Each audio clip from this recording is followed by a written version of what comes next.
kaya yung baba? Apat dyan. Eh, sa mali.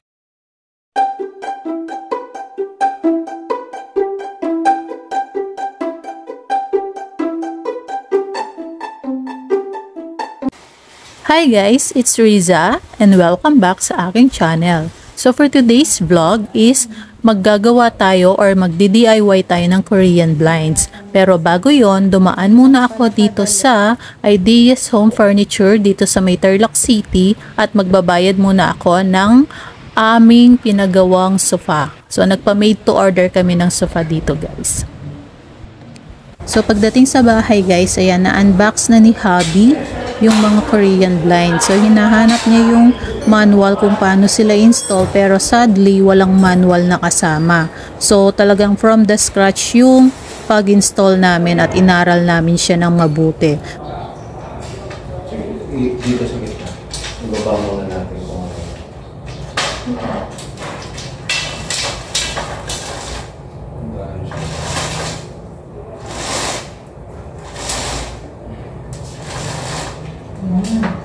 Guys, yung isa pa lang panel ng Korean blinds is may kasama na siyang dalawang hook at saka ng tox at saka ng screw. So bali yun yung install natin sa pader.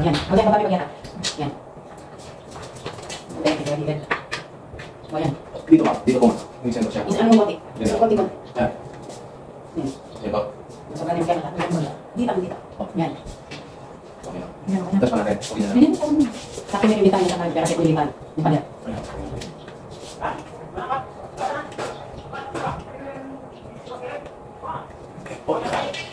Itapat mo dito kung saan. So bali dito guys, nag-start na maglagay ng marka si Hubby sa pader para ito yung magiging reference point niya kapag nagbarena na siya or nag-drill at mailagay na yung mga tox at screw. So, bali ito yung magiging itsura ng holder ng Korean blinds, guys. And then, meron isang metal which is yung magiging clip. Ipapasok mo lang siya and then 90 degrees mong ipipihit. Yan ang magsaserve as clip para sa Korean blinds. So, ganito yung itsura niya once na nilagay.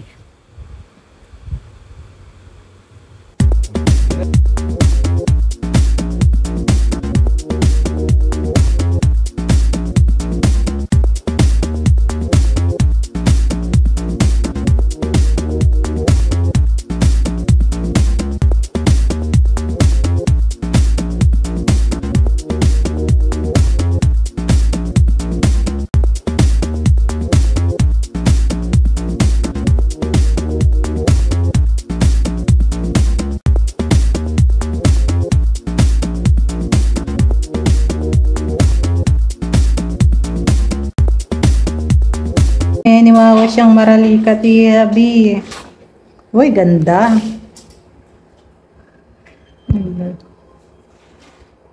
Uy, ganda.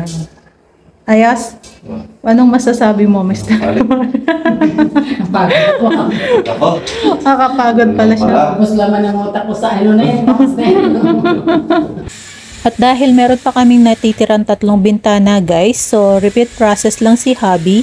Magbabarena siya, tapos install niya yung tox, screw, tsaka yung holder ng Korean blinds and then yung clip ng Korean blinds hanggang sa ma-install na yung Korean blinds. So dire-diretso lang yun guys hanggang matapos, and finally here is the finished product.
Riza again, and just a quick update. So as you can see po, nailagay na namin yung mga Korean blinds. Ayan, nailagay na. So ayun yung isa dun sa may kusina namin, kaso hindi pa maayos doon kaya hindi ko muna ipapakita guys. So kanina guys, hindi ko na i-vlog or hindi ko na i-video yung pagdating ng mga sofa kasi wala ako dito sa bahay. Bali si Habi yung nandito. So alam nyo naman si Habi, hindi siya mahilig mag-video. Nag-send lang siya ng picture nung dumating yung yung nagdi-deliver. So yun lang yung meron ako ito. So after that guys, ayan na. So ngayon ko lang siya na videoan at na picturean kasi guys, medyo busy. Galing na ako sa work. It's already 12:30 ng madaling araw. So ayan, ngayon lang ako nagpi-film kasi medyo maraming ganap. And by the way guys, pakita ko lang ulit. Ayan. Tada! Ayan yung aming bagong sofa. Guys, pakita ko lang yung itsura ng blinds kapag tinataas. Ayan.